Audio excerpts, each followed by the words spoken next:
The auction block loomed above the murmuring crowd, a slab of dark alloy polished to a mirror sheen by years of boots, claws, and the dragging feet of the defeated. 3 men stood upon it now, chained at the wrists and ankles, their shadows stretching beneath the brutal lights that washed the platform in an unforgiving glare. Rail kept his chin high despite the weight of the restraints, his broad frame rigid with a discipline honed through a lifetime of being treated as less than functional. Beside him, Tuvin's eyes flicked across the hall in quick, analytical movements, as if he could calculate a path out through sheer logic. The youngest, Marek, held himself smaller, shoulders tense, gaze lowered not out of submission but out of the quiet dread that being separated from his brothers was now a real possibility. Their species, the Quarren, valued lineage above all else. The ability to seed offspring was the core metric of a man's worth, a biological stamp of approval that determined everything from one's profession to one's right to exist openly in society.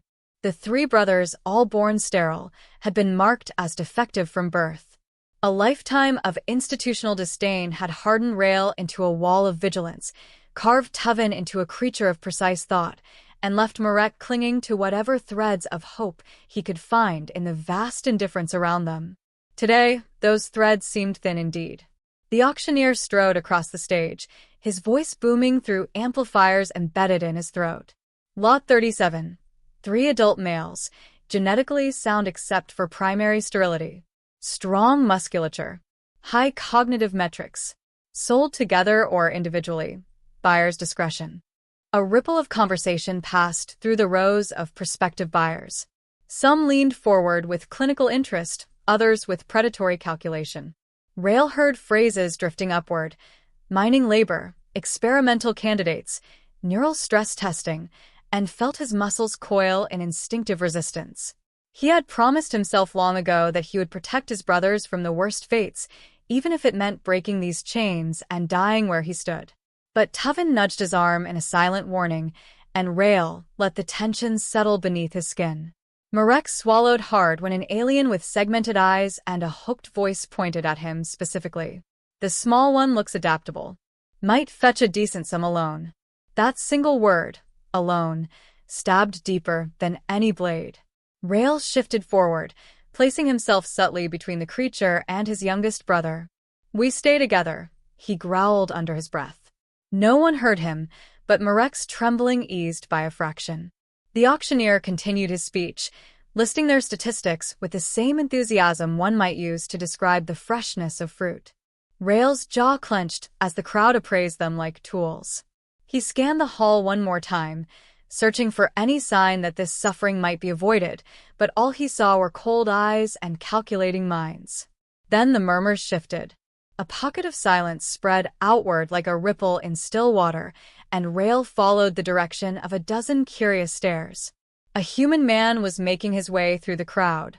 Humans seldom visited Quarren markets, and they almost never attended sterile stock auctions. This one moved with a calm, grounded purpose that did not match the frantic energy of the room. He wore exploration gear scuffed by real use, not ornamental plating or ceremonial armor. His dark hair was tied loosely at the back, and a faint stubble shadowed his jaw. His presence cut through the crowd's murmur like a slow, steady heartbeat in a hall of frenetic noise. Tuvin measured him with a quick, skeptical glance. "Human. Probability of exploitation remains high," he whispered. "Probability of anything better is low," Marek murmured back. Kalen Ward, though they did not yet know his name, stopped near the front, hands resting calmly at his sides. The auctioneer brightened at the sight of a foreign bidder. "A rare visitor from Earth. Might I interest you in genetic enhancements? Exotic livestock? Pure-blooded gladiators?" The human's voice was steady when he replied, "No." "Show me them." The auctioneer followed the human's gesture toward the 3 men on the stage and hesitated, perhaps expecting the human to reconsider. When he didn't, the auctioneer plastered on a practiced grin. "Lot 37, of course. Excellent specimens. Strong, healthy entirely. Sterile." Kalen finished, his tone neutral. "Regrettable. Yes, but they can be repurposed. I'm not here for labor." The human's gaze lifted, And for the first time, Rail felt truly seen, not assessed, not measured, but acknowledged. It startled him more than any threat could have. The auctioneer cleared his throat. "You wish to inspect them first?" No. Marek's breath hitched. Tuvin's brow furrowed. Rail felt his pulse beat once, hard, against the iron band around his wrist. Kalen stepped forward until he stood just beneath the platform. His eyes moved across them, not in appraisal but in recognition, as though confirming something he had already decided before he walked into the hall. "Are they kept together?" "For now," the auctioneer replied. "But we can divide." "I'll take all three." The room erupted in confused whispers. Buyers craned forward as if they had misheard him. Even the auctioneer blinked. "All three? Without inspection? Without inquiry into cost or condition?" "Yes." Kalen reached into his coat, retrieving a small data slate. "Full payment. No negotiation." The auctioneer accepted the slate with hands that trembled just slightly from the unexpected windfall, but Rail's attention was fixed entirely on the human. This man had made a decision that defied every cultural expectation the brothers had ever endured. Sterile Quarren males were considered burdens, blank pages where there should have been future lines of ancestry. No one took them home out of mercy. No one took them home at all unless forced. Tuvin leaned just close enough to mutter, "This makes no sense." "It doesn't have to," Rail said quietly, without taking his eyes off the man below. "If he keeps us together, that's reason enough." Chains clinked, locks disengaged, and for the first time in years, the brothers' wrists were freed. Marek rubbed at the faint bruises, staring at Kalen with a mixture of anxiety and awe. Rail descended the platform steps first, placing himself at the front out of habit, out of duty. Tuvin and Marek followed, more cautious, but no less desperate for whatever chance this represented. Kalen waited until they stood before him, not offering dominance, not asserting control. He simply said, "Come with me. You don't belong in a place like this."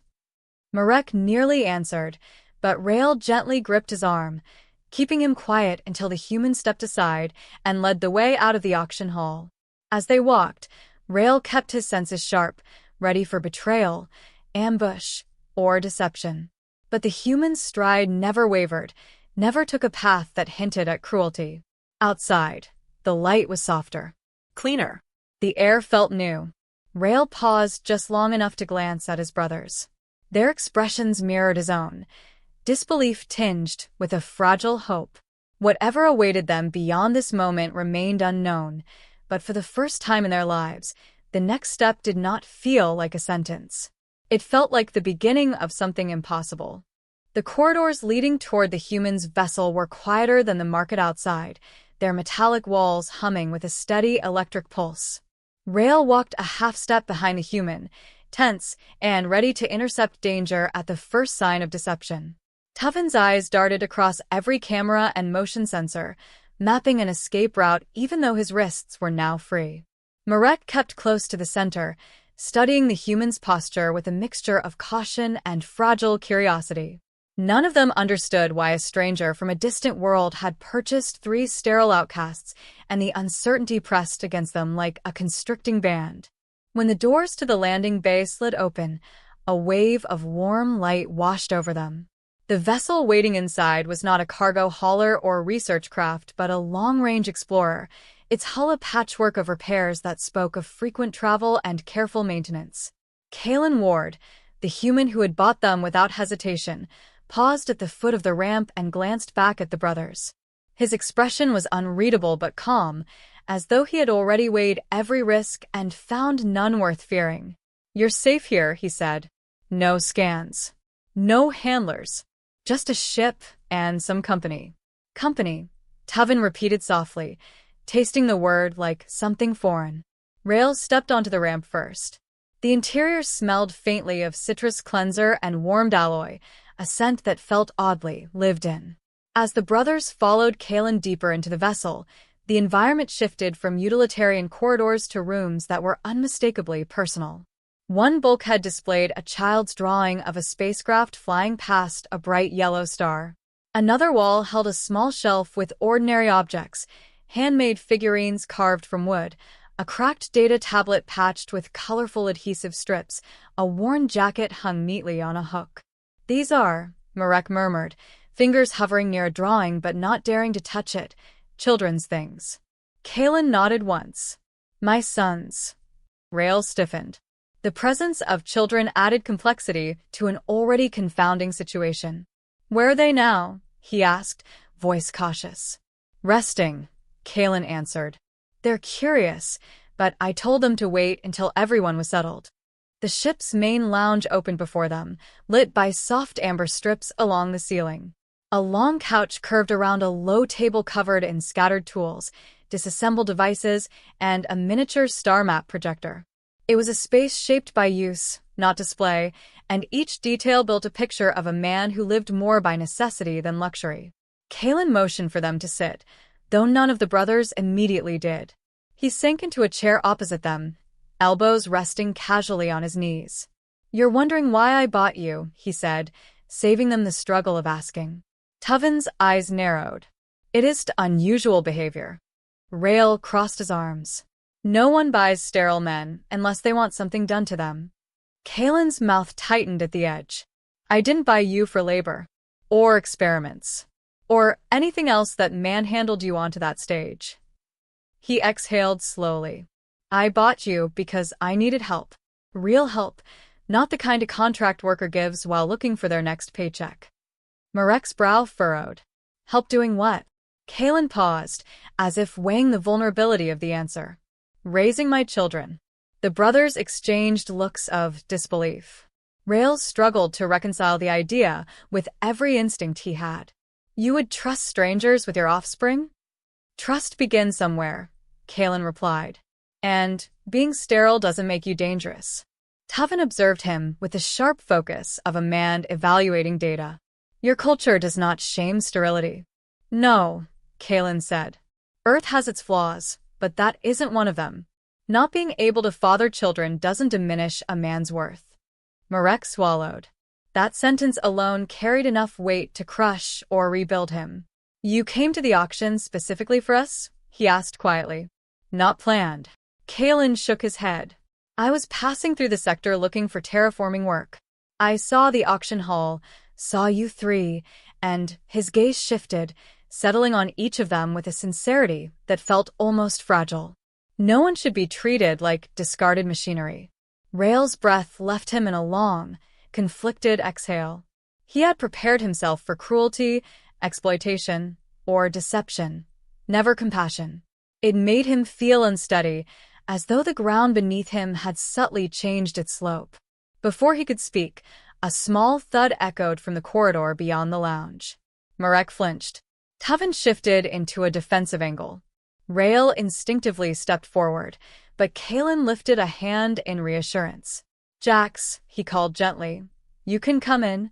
A boy of about 12 appeared in the doorway, his hair sticking up at odd angles, his eyes bright with a boldness that bordered on recklessness. "I wanted to see them," he said, unabashed. "Are they really staying?" "Depends on whether they choose to," Kalen replied.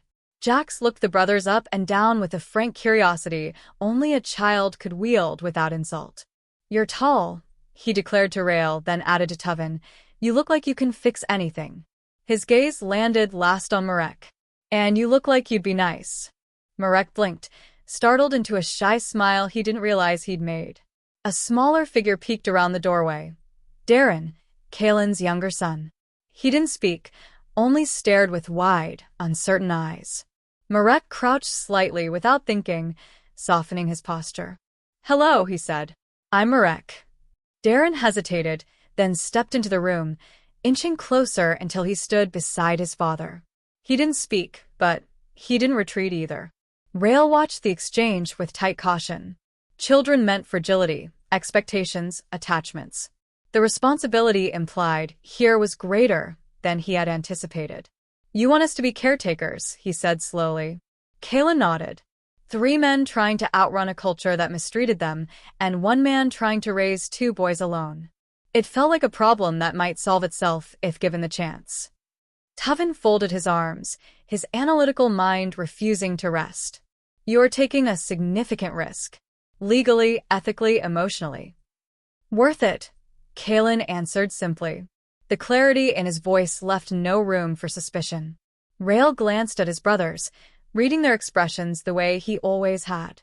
Tuvin's skepticism had softened into contemplation. Marek's eyes shone with something close to hope. Rael returned his attention to the human. "We're not accustomed to trust," he said. "But we'll try." Kalen nodded, accepting this as though he understood the weight it truly held. "That's all I ask." The ship hummed softly around them, its engines preparing for departure.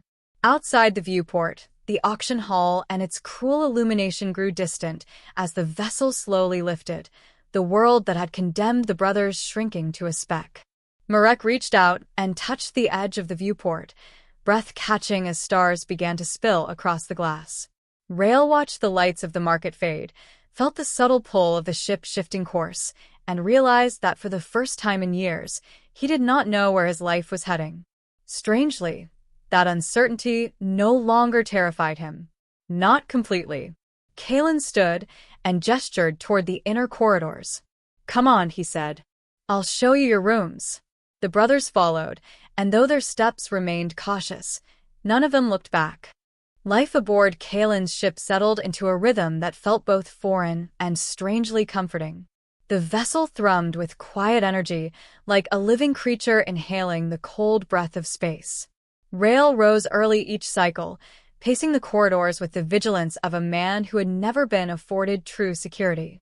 Tuvin occupied himself with the ship's systems, recalibrating sensors and optimizing navigation protocols with precise, almost meditative focus. Marek moved between the common room and the children's quarters, learning how to fold small garments, fix broken toys, and respond to the unpredictable storms of youthful curiosity. None of it felt like servitude. It felt like relevance. Jax quickly idolized Rael, trailing behind him like a shadow and peppering him with questions about alien combat drills. Rael tried to remain stoic, but the boy's enthusiasm wore down his guard until he found himself teaching Jax simple defensive stances in the cargo bay.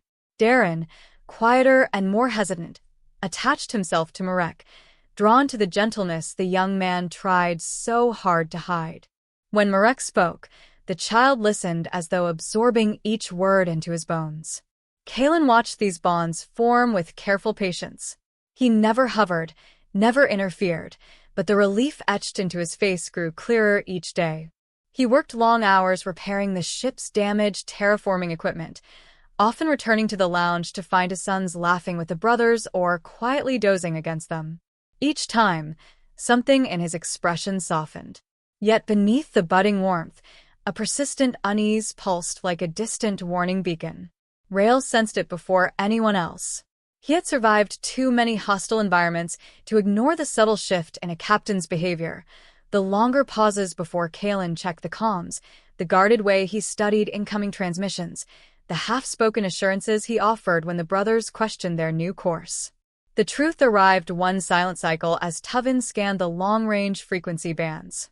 His fingers froze above the console, eyes narrowing at a coded signature that flickered across the screen. He deciphered it within seconds, a skill taught to every Quarren boy expected to serve valuable roles, but mastered only by those who had been repeatedly denied one. "Tactical vessel approaching," Tuvin said quietly. Rael turned from the viewport. "Dominion?" Tuvin nodded grimly. "They're enforcement craft. They've tracked us." Marek felt cold ripple up his spine. "But we didn't do anything illegal." Rael gave a humorless snort. "Existing while sterile is illegal enough for them." Kalen arrived moments later, summoned by Tuvin's signal. He scanned the data, jaw tightening. "They'll demand your return." Rael nodded. "And if you refuse?" Kalen's voice was calm but iron-hard. "Then they'll try to take you." A hush settled over the bridge, thick and heavy. Marek moved closer to Darren and Jax, who had followed Kalen, instinctively shielding them with his presence. Rael saw the fear in his youngest brother's posture and felt the familiar surge of protective rage rise within him. "We should surrender," Rael said after a moment, though the words tasted like ash. "Your children don't deserve to be dragged into our fight." Kalen turned to face him. This isn't your fight alone anymore. Tuvin folded his arms, eyes sharp with analytical focus. If we surrender, we die. If you surrender us, you lose the help you sought. That is the straightforward calculation. Kalen shook his head. It's not about usefulness. I made a choice when I brought you aboard. I won't undo that because someone else thinks you belong on a chain. Rail stared at him, conflicted. You would stand against an entire dominion to protect men you barely know. Men who protect my children, Kalen corrected softly. Men who didn't hesitate to help, even after a lifetime of being treated as expendable. Marek swallowed hard. What do we do? Kalen exhaled, shoulders lowering with determination. We run. The bridge transformed into a storm of coordinated activity. Tuvin dove into the navigation controls, rerouting power from non-essential systems to the slipstream core. Rails strapped into the auxiliary station, overriding safety locks to give the ship a fraction more thrust. Marek ushered the children to secured seats, whispering calm reassurances even though fear threaded through his own voice. The Dominion vessel appeared on the scanners like a dark wound against the starfield. A sharp alarm pierced the air as a transmission request arrived. Kalen ignored it. Tuvin, Rail said, eyes locked on the proximity display. Tell me we have a route. We do, Tuvin replied, fingers dancing across the interface. But it is narrow. A poorly calculated jump could tear the ship apart. Kalen took his seat, hands steady on the controls. Then calculate it perfectly. The Dominion ship closed in, weapons primed.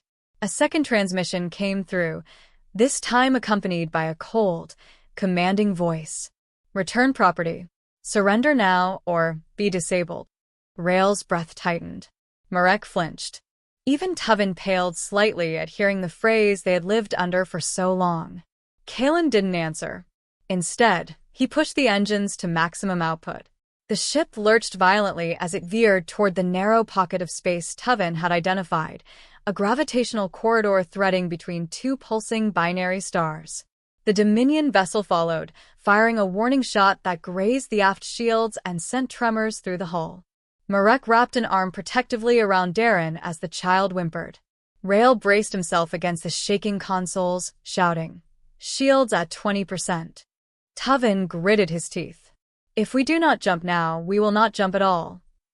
Then hold on, Kalen murmured, almost a whisper. He activated the slipstream.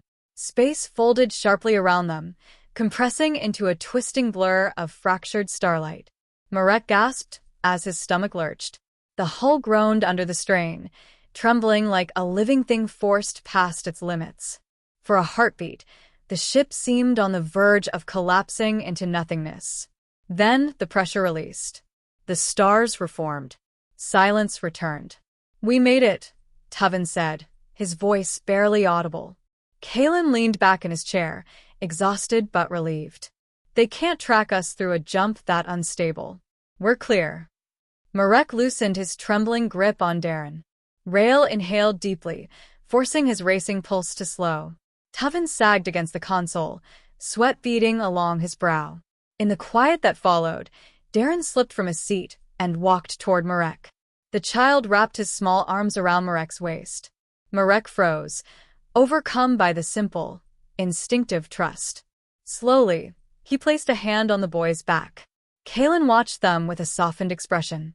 No one's taking you anywhere, he said, voice low but resolute. Rail met his gaze, finally accepting the truth that had been building since they first boarded the ship. Then, wherever we're going next, he said, we go together. The words settled over them like an oath, one forged in fear, sealed in escape, and strengthened by something they had never been granted before: choice.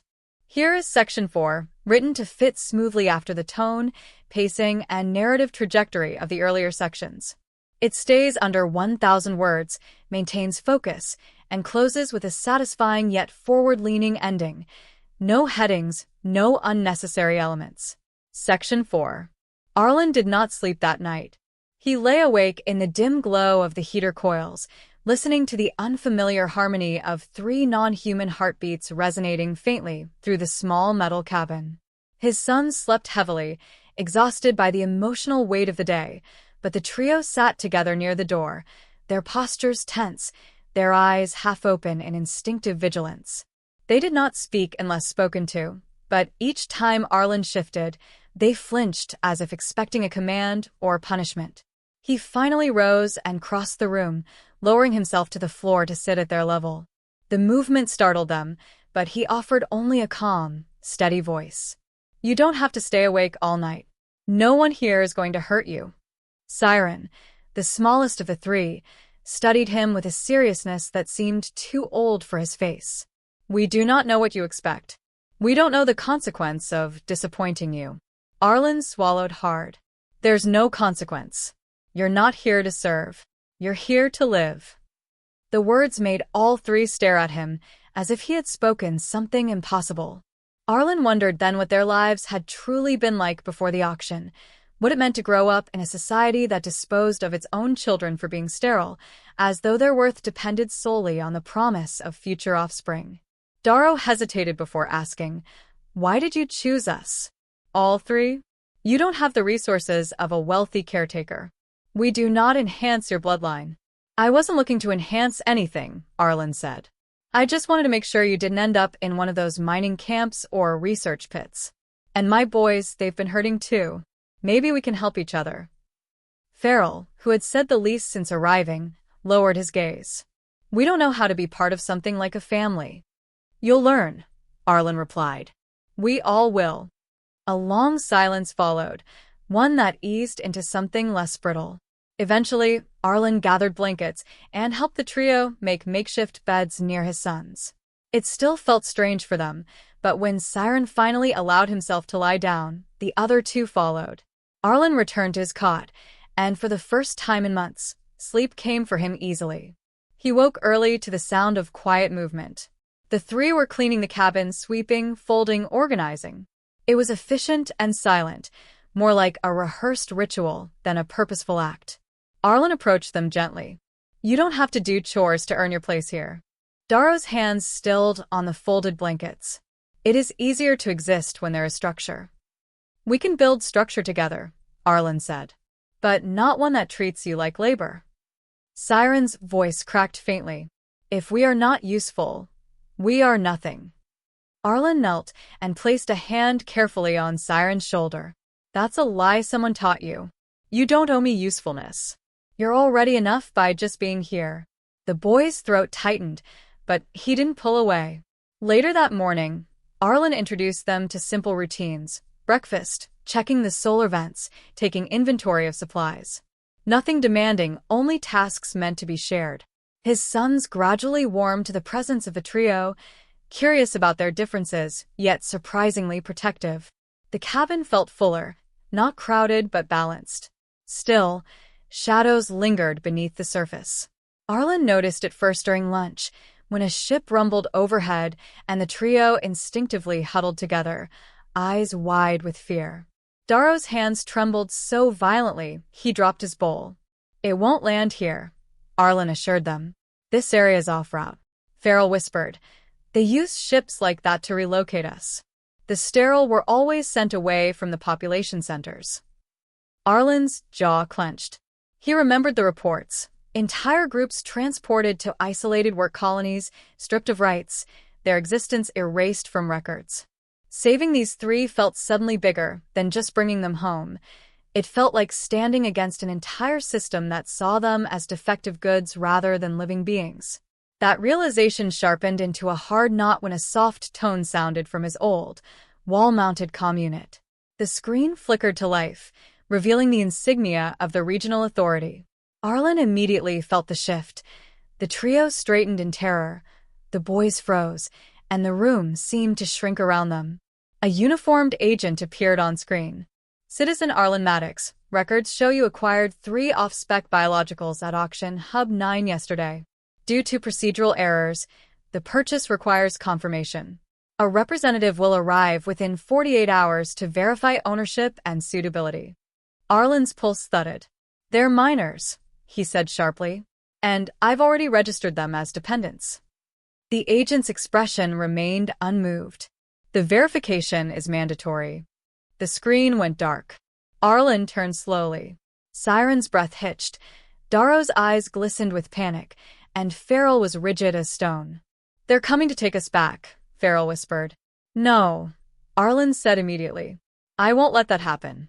"You cannot stop them," Darrow insisted. "They will say we belong to the state." "You belong here," Arlen said, voice low but steady. "You're my responsibility now. And I don't care what they threaten. I won't lose you." The room stayed silent long enough that Arlen wondered if his words had landed. Then Siren stepped closer, gripping Arlen's sleeve with fragile, trembling fingers. "Please don't let them send us away again." Arlen placed his hand over Siren's. "I won't." It wasn't a promise made lightly. It was the kind of vow that reshaped the rest of a man's life. And as Arlen looked at the 5 children now depending on him, 2 by blood, 3 by fate, he felt something ignite in his chest, something fierce and resolute. The verification team would come, and Arlen would be ready. "If you'd like, I can produce image prompts for all sections, a YouTube description, and thumbnail title just like in your previous requests."